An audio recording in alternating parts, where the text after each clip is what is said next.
नमस्कारम everyone. Laxmikant Indian polity की मोटी सी book आपको आसान भाषा में समझाने के लिए हमारी ये सीरीज चल रही है, जिसमें आज का हमारा जो चैप्टर है वो है म्यूनसिपालिटीज़। और ये चैप्टर आपके एग्जाम के पर्सपेक्टिव से हमेशा के लिए इंपॉर्टेंट रहा है और इससे हमेशा ही थोड़े बहुत क्वेश्चंस आते रहे।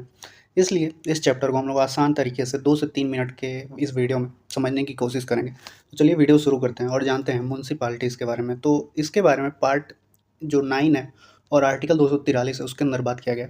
तो ओरिजिनली जो हमारा कॉन्स्टिट्यूशन था उसके अंदर ये म्यूनसिपैलिटीज़ का जो टॉपिक है ये नहीं था। ये 74th कॉन्स्टिट्यूशनल अमेंडमेंट एक्ट जो आया था 1992 में, उसमें पार्ट 9A में ऐड किया गया था और द म्यूनसिपैलिटीज़ नाम का एक स्पेशल पार्ट ऐड किया गया था। और ये हमारे कॉन्स्टिट्यूशन के आर्टिकल 243 से लेकर 243 तक है। और ये जो हमारा 12th शेड्यूल है उसके अंदर भी आता है।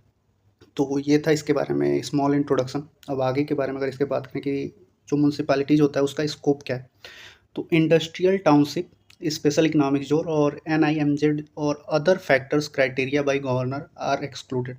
तो ये जो चीज़ें हैं, मतलब इन जो नाम मैंने यहाँ मेंशन किया, ये सारी चीज़ें हमारे म्यूनसिपैलिटीज़ के अंदर नहीं आते हैं। तो ये आपके लिए इंपॉर्टेंट हो जाता है।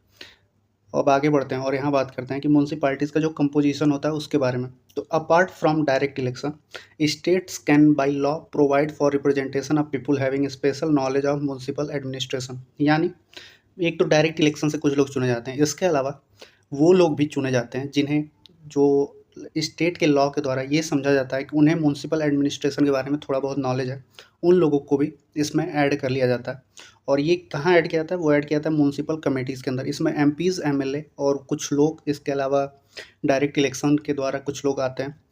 तो ये सारे लोग एक म्यूनसिपल कमेटीज़ के अंदर होते हैं। और अगर आपका कोई म्यूनसिपाल्टी है और वहाँ का पॉपुलेशन जो है वो 3 लाख से अधिक है, तो वहाँ पे वार्ड कमेटीज़ भी बनाई जाती हैं।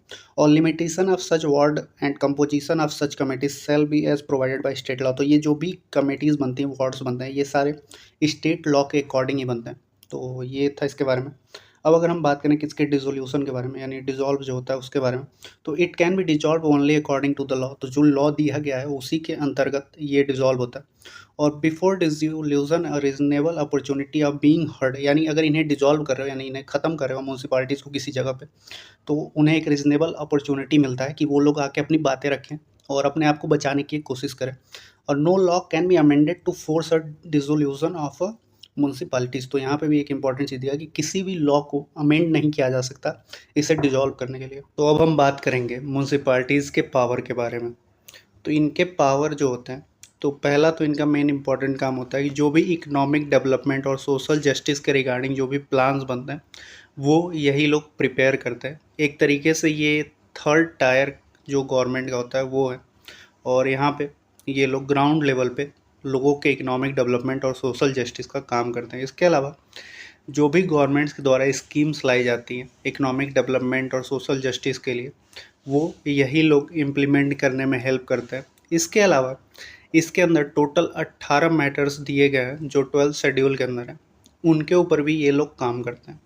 अब अगर हम बात करें कि म्यूनसिपैलिटीज़ के टाइप्स क्या क्या होते हैं, तो टोटल 3 टाइप के म्यूनसिपैलिटीज़ होती हैं, जिन्हें म्यूनसिपैलिटीज़ को अर्बन लोकल बॉडीज़ भी कहा जाता है। तो कल को पेपर में अगर म्यूनसिपैलिटीज़ की जगह पे ये टर्म दे दे तो आप लोग को कन्फ्यूज नहीं होना। तो ये बेसिक चीज़ें हैं, उम्मीद करता हूँ आप लोग को पता होगा, लेकिन फिर भी मैं बतला देता हूँ। इसके अलावा अगर बात करें तो पहला जो टाइप है वो है नगर पंचायत का, इसको ट्रांजिशनल एरिया भी कहा जाता है। दूसरा है municipal council, smaller urban area, और म्यूनसिपल कॉरपोरेशन जो लार्जर अर्बन एरिया। तो ये 3 टाइप के हमारे म्यूनसिपैलिटीज़ होती है। इसके अलावा इस वीडियो में आपके लिए क्या इंपॉर्टेंट चीज़ है वो मैं बतला देता हूँ। तो ये चीज़ें हमेशा याद रखना, ये तो स्टेट पीसीएस में आसानी से पूछ देता है, अमेंडमेंट्स और आर्टिकल्स और शेड्यूल। इसके अलावा ये जो मैंने बताया था कि industrial township, special economic zone, ये सारी चीज़ें और भी कुछ फैक्टर्स होते हैं जो स्टेट गवर्नर के द्वारा दिया जाता है, ये सारी म्यूनसिपैलिटीज़ के अंदर नहीं आती। तो ये आपके लिए इम्पोर्टेंट हो जाता है। इसके अलावा यहाँ पे ये भी आपसे पूछ सकता है एग्ज़ाम के अंदर कि क्या कुछ लोगों को अलग से भी इसके अंदर रिप्रेजेंटेशन दिया जा सकता है। तो यूजुअली प्रेसिडेंट के पास ये पावर होता है, लेकिन यहाँ पे स्टेट भी कुछ लॉ के तहत कुछ लोगों को जो म्यूनसिपल एडमिनिस्ट्रेशन के जानकार होते हैं, जिनके पास कुछ नॉलेज होता है, उन्हें भी वो इसमें शामिल कर सकता है। तो ये इस वीडियो के कुछ इंपॉर्टेंट पॉइंट्स थे। और आपके लिए काफ़ी सफिशिएंट है। तो मिलते हैं आपसे नेक्स्ट वीडियो में, तब तक के लिए धन्यवाद।